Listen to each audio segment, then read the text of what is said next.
अक्सर आप लोग देखते हैं एक सवाल की खूब चर्चाएं होती रहती हैं।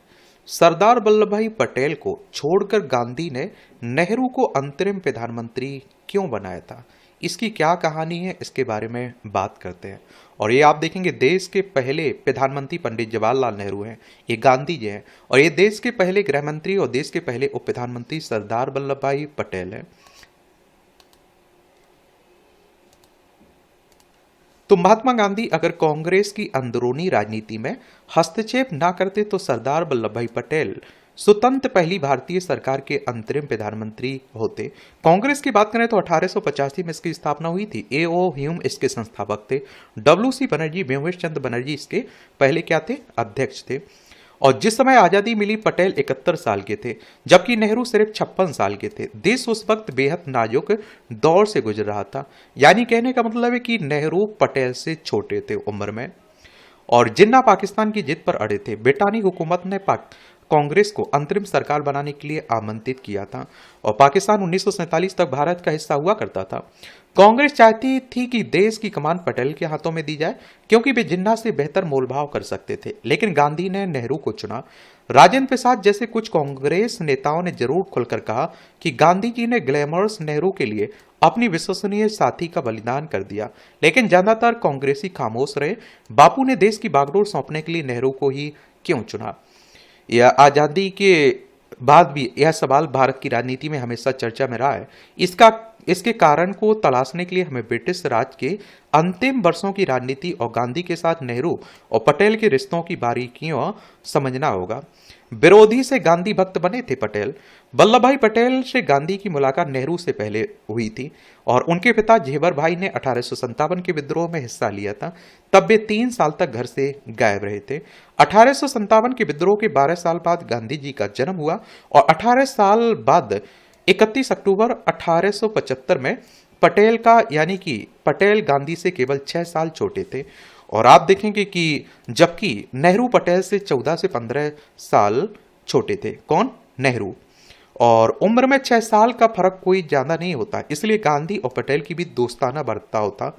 पटेल लंदन के उसी लॉ कॉलेज मेडिल टेम्पल से बैरिस्टर बनकर भारत लौटे, जहां से गांधी, जिन्ना, उनके बड़े भाई विट्ठल भाई पटेल और नेहरू ने बैरिस्टर की डिग्रियां ली हुई थी।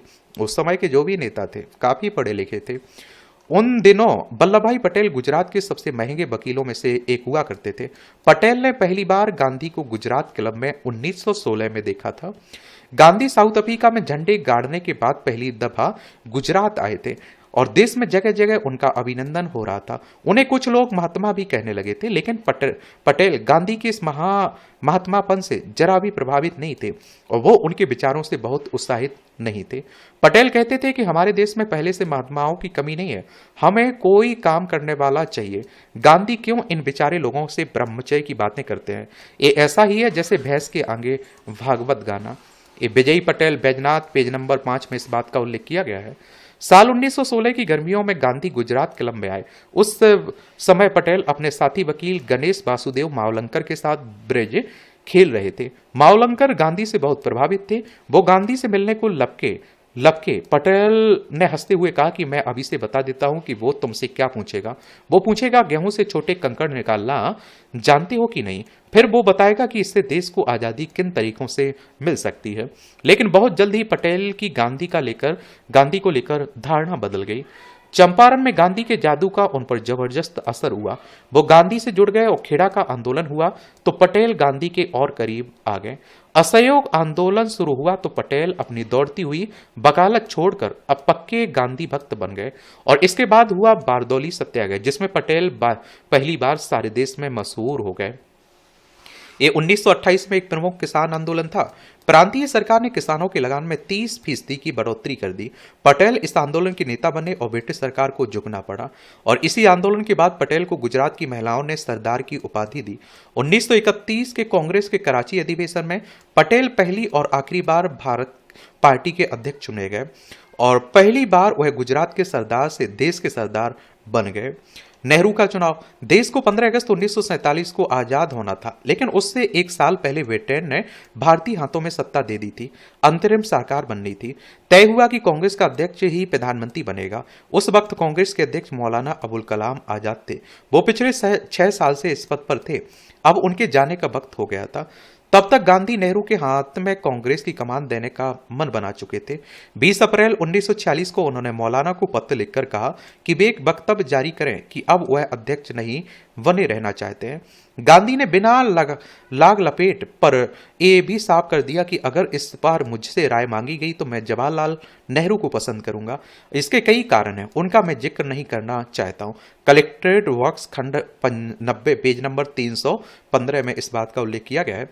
इस पत्र के बाद पूरे कांग्रेस में खबर फैल गई कि गांधी नेहरू को प्रधानमंत्री बनाना चाहते हैं। 29 अप्रैल 1946 में कांग्रेस कार्यसमिति की बैठक में पार्टी का नया अध्यक्ष चुना जाना था, जिसे कुछ महीने बाद ही अंतरिम सरकार में भारत का प्रधानमंत्री बनना था। इस बैठक में महात्मा गांधी के अलावा नेहरू, सरदार वल्लभ भाई पटेल, आचार्य कृपलानी, राजेंद्र प्रसाद खान, अब्दुल गफ्फार खान के साथ कई बड़े कांग्रेसी नेता शामिल थे। कमरे में बैठा हर शख्स जानता था कि गांधी नेहरू को अध्यक्ष देखना चाहते हैं।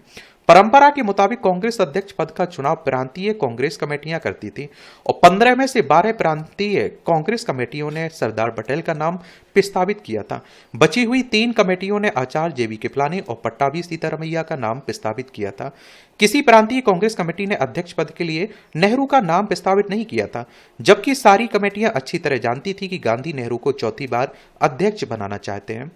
पार्टी के महासचिव कृपलानी ने पीसीसी के चुनाव की पर्ची गांधी की तरफ बढ़ा दी।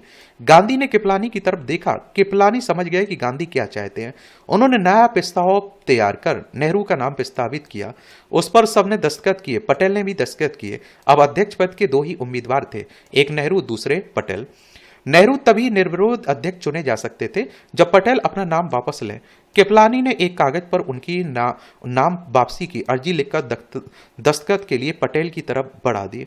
मतलब साफ था कि चूंकि गांधी चाहते हैं कि नेहरू अध्यक्ष बने, इसलिए आप अपना नाम वापस लेने के कागज पर साइन कर दें। लेकिन आहत पटेल ने दस्तखत नहीं किए और उन्होंने एक पुर्जा गांधी की तरफ बढ़ा दिया। गांधी ने नेहरू की तरफ देखा और कहा कि जवाहर वर्किंग कमेटी के अलावा किसी भी प्रांतीय कांग्रेस कमेटी ने तुम्हारा नहीं सुझाया, तुम्हारा क्या कहना है? नेहरू खामोश रहे। वहां बैठे सारे लोग खामोश थे। गांधी को शायद उम्मीद थी कि नेहरू कहेंगे तो ठीक है, आप पटेल को ही मौका दें, लेकिन नेहरू ने ऐसा कुछ नहीं कहा। अब अंतरिम फैसला गांधी को करना था और गांधी ने वो कागज फिर पटेल को दिया और इस बार सरदार ने उस पर दस्तखत कर दिए। कृपलानी ने ऐलान किया तो नेहरू निर्विरोध अध्यक्ष चुने गए। उस समय आप लोग देख सकते हैं कि विचारधारा को लेकर हो सकता है कि विरोध हो, कई मुद्दों को लेकर विरोध होंगे, लेकिन आप देखते हैं कि एक दूसरे की बात, एक दूसरे का सम्मान बहुत करते थे लोग। कृपलानी ने अपनी किताब Gandhi his life and thoughts में इस पूरी घटना का विस्तार से जिक्र किया है। उन्होंने लिखा कि मेरा इस तरह हस्तक्षेप करना पटेल को अच्छा नहीं लगा। पार्टी का महासचिव होने के नाते मैं गांधी की मर्जी का काम यंत्रवत कर रहा था। उस वक्त मुझे ये बहुत बड़ी चीज नहीं लगी। आखिर ये एक अध्यक्ष का ही चुनाव था। मुझे लगा अभी बहुत सी लड़ाइयां सामने हैं, लेकिन भविष्य में कौन जानता है। मालूम होता कि ऐसे तुच्छ घटनाओं से ही किसी व्यक्ति या राष्ट्र की किस्मत पर निर्भर होती है। गांधी ने ऐसा क्यों किया, ये भी सवाल आता है। ये महात्मा गांधी ही कर सकते थे। कांग्रेस का अध्यक्ष कौन बनेगा, ये फैसला एक ऐसा आदमी कर रहा था जो 12 साल पहले ही कांग्रेस की प्राथमिक सदस्यता से इस्तीफा दे चुका था। नेहरू कांग्रेसियों के लिए ये बड़ी बात नहीं थी, क्योंकि साल 1929, 36 और 1939 के बाद से चौथा मौका था जब पटेल ने गांधी जी के कहने पर अध्यक्ष पद से अपना नामांकन वापस लिया था। सब हक्का बक्का रह गए। और तब के जाने माने पत्रकार दुर्गादास ने अपनी किताब India from Curzon to Nehru में लिखा कि राजेंद्र प्रसाद ने मुझसे कहा कि गांधी जी ने ग्लैमर्स नेहरू के लिए अपने विश्वसनीय साथी का बलिदान कर दिया और मुझे डर है कि अब नेहरू अंग्रेजों के रास्ते पर आगे बढ़ेंगे। राजेंद्र बाबू की ये प्रतिक्रिया जब मैंने गांधी जी को बताई तो वे हंसे और उन्होंने राजेंद्र की सराहना करते हुए कहा कि नेहरू आने वाली ढेर सारी समस्याओं का सामना करने के लिए खुद को तैयार कर चुके हैं। तो सवाल है कि इतने विरोधों के बावजूद गांधी ने पटेल की जगह नेहरू को क्यों चुना? गांधी ने तो जैसे कि गांधी ने कहा कि उनके पास इसकी कई वजह हैं, लेकिन वे वजह ना किसी ने उनसे पूछी और ना ही उन्होंने किसी को बताई। कांग्रेस में तो किसी में हिम्मत नहीं थी कि वह बापू से पूछें कि सरदार पटेल जैसे योग्य नेता को छोड़कर आपने नेहरू को क्यों चुना। सब जानते थे कि पटेल के पांव जमीन पर मजबूती से स्थापित हैं और वो जिन्ना जैसे लोगों से उन्हीं की जुबान में मोलभाव कर सकते हैं। और उनसे जब पत्रकार दुर्गादास ने ये सवाल पूछा तो गांधी ने माना कि बतौर कांग्रेस अध्यक्ष पटेल एक बेहतर नेगोशिएटर और ऑर्गेनाइजर हो सकते हैं, लेकिन उन्हें लगता है कि नेहरू को सरकार का नेतृत्व करना चाहिए। जब दुर्गादास ने गांधी से पूछा कि आप ये गुट पटेल में क्यों नहीं पाते, तो इस पर गांधी हंसते हुए कहा कि जवाहर हमारे कैंप में अकेला अंग्रेज है। गांधी को लगा कि दुर्गादास उनके जवाब से संतुष्ट नहीं है, तो उन्होंने कहा जवाहर दूसरे नंबर पर आने के लिए कभी तैयार नहीं होंगे। वो अंतर्राष्ट्रीय विषयों को पटेल के मुकाबले अच्छे से समझते हैं, वो इसमें अच्छी भूमिका निभा सकते हैं। ये दोनों सरकारी बैलगाड़ी को खींचने के लिए दो बैल हैं। इसमें अंतर्राष्ट्रीय कामों के लिए नेहरू और राष्ट्र के कामों के लिए पटेल होंगे। दोनों गाड़ी अच्छी खींचेंगे।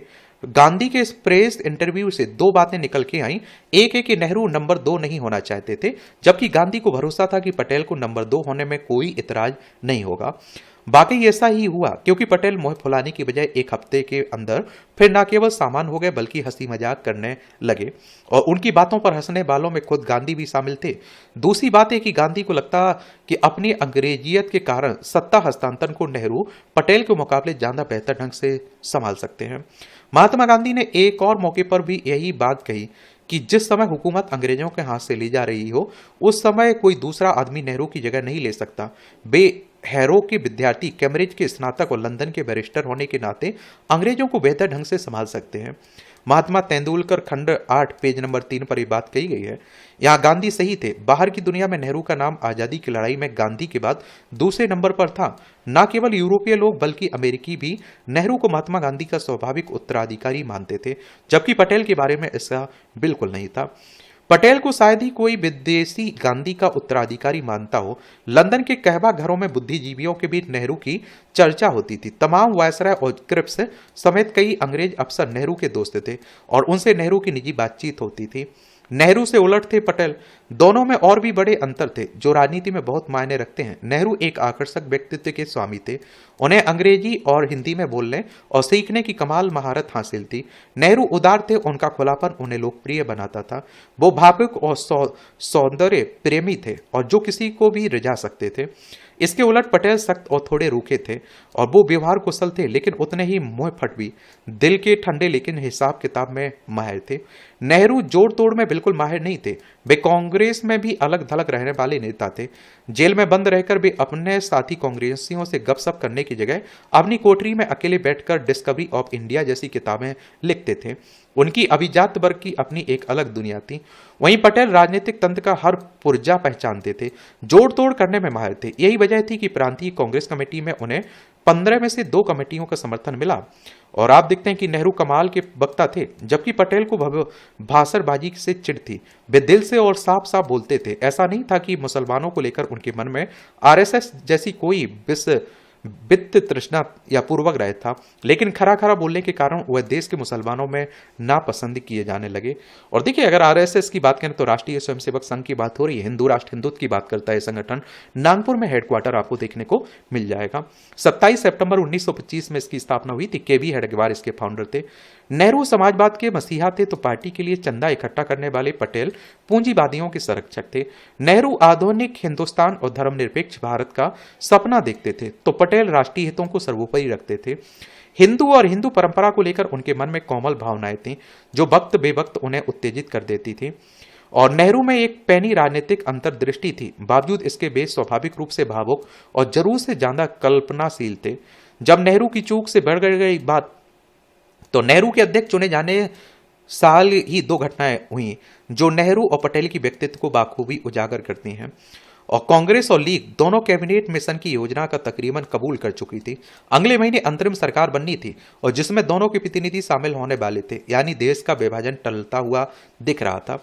ये बात अलग थी कि कांग्रेस और लीग दोनों अपने हिसाब से कैबिनेट मिशन की योजना का मतलब निकाल रहे थे।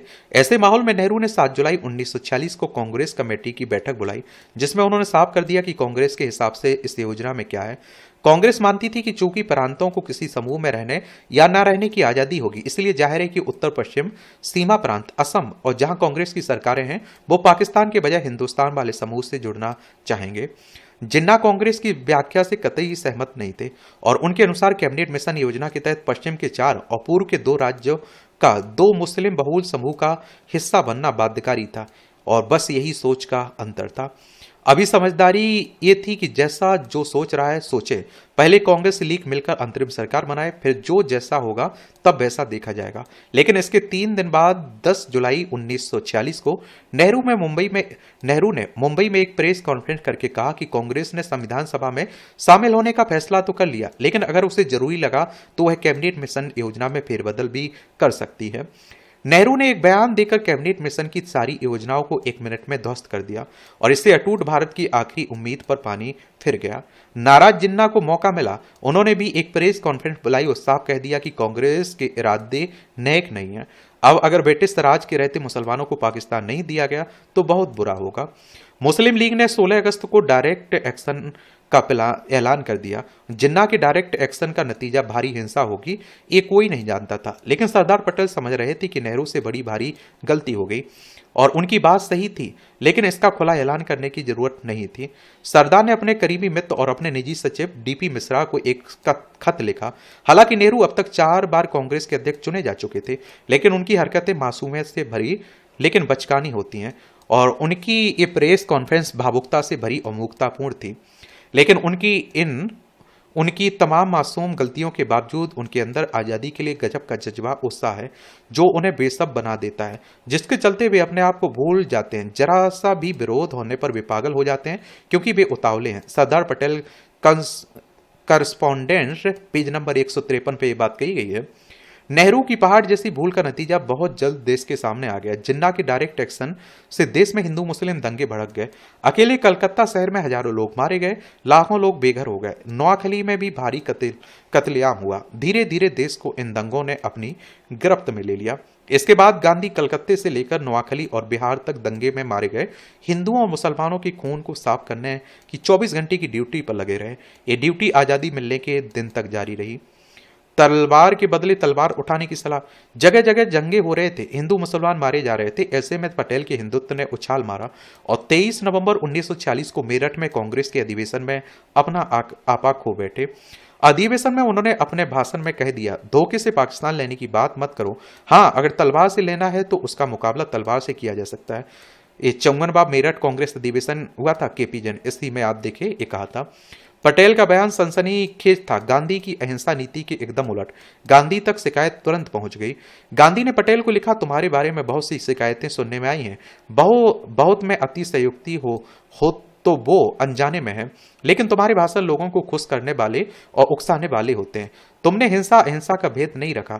तुम लोगों को तलवार का जवाब तलवार से देना सिखा रहे हो। जब मौका मिलता है तो मुस्लिम लीग का अपमान करने से नहीं चूकते हो, और यदि यह सब सच है तो बहुत हानिकारक है। पद से चिपटे रहने की बात करते हो और यदि करते हो तो वह भी चुभने वाली चीज है। मैंने तुम्हारे बारे में जो सुना वह विचार करने के लिए तुम्हारे सामने रखा।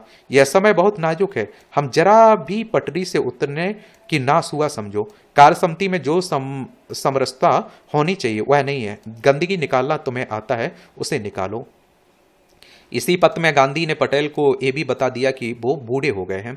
गांधी ने कहा, मुझे और मेरा काम समझने के लिए किसी विश्वसनीय समझदार आदमी को भेजना चाहो तो भेज देना। तुम्हें दौड़कर आने की बिल्कुल जरूरत नहीं। तुम्हारा शरीर भागदौड़ से के लायक नहीं रहा। शरीर के प्रति लापरवाह रहते हो, यह बिल्कुल ठीक नहीं है। बापूना पन्ना 2 सरदार वल्लभ भाई पटेल, पेज नंबर 341-43 में बात कही गई है। ये 2 घटनाएं नेहरू पटेल के व्यक्तित्व के बारे में बताने के लिए काफी हैं। सच तो यह कि गांधी 1942 में उस वक्त नेहरू को अपना उत्तराधिकारी घोषित कर चुके थे जब दोनों के बीच मतभेद चरम पर थे। तब गांधी ने कहा था, हमें अलग करने के लिए व्यक्तिगत मतभेद से कहीं अधिक ताकतवर शक्तियों की जरूरत होगी। कई वर्षों से मैं एक कहता आया हूं और आज भी कहता हूं कि जवाहरलाल मेरे उत्तराधिकारी होंगे। वे कहते हैं वो मेरी भाषा नहीं समझते, मैं उनकी। फिर भी मैं जानता हूं जब मैं नहीं रहूंगा तब मेरी भी भाषा बोलेंगे। इंडियन एनुअल रजिस्टर भाग 1 में 1942 पेज नंबर 282 से 283 में ये बात कही गई है। लेकिन इसका मतलब ये नहीं था कि गांधी पटेल से कम प्रेम करते थे। आज ना गांधी ना नेहरू ना पटेल, वक्त का पहिया पूरी तरह घूम गया। आज नेहरू कटघरे में है और गुजरात में लगी लोह पुरुष पटेल की करीब 600 फीट ऊंची दुनिया की सबसे बड़ी मूर्ति इतिहास को पलट कर कर देख रही है। कांग्रेस के महानेता पटेल के हिंदुत्व पर उस आरएसएस ने कब्जा कर लिया, जैसे पटेल की कभी प्रतिबंधित किया था पटेल ने। और सरदार वल्लभ भाई पटेल, आपको मालूम होना चाहिए कि आपको कांग्रेस के नेता थे, आप समझ रहे हैं, लेकिन बीजेपी कहती हमारे नेता हैं। नेताओं पर भी कब्जे की बातें होने लगी हैं, समझ रहे हैं आप। बाकी आप लोगों को क्या लगता है, अपनी राय आप लोग जरूर बता सकते हैं। धन्यवाद।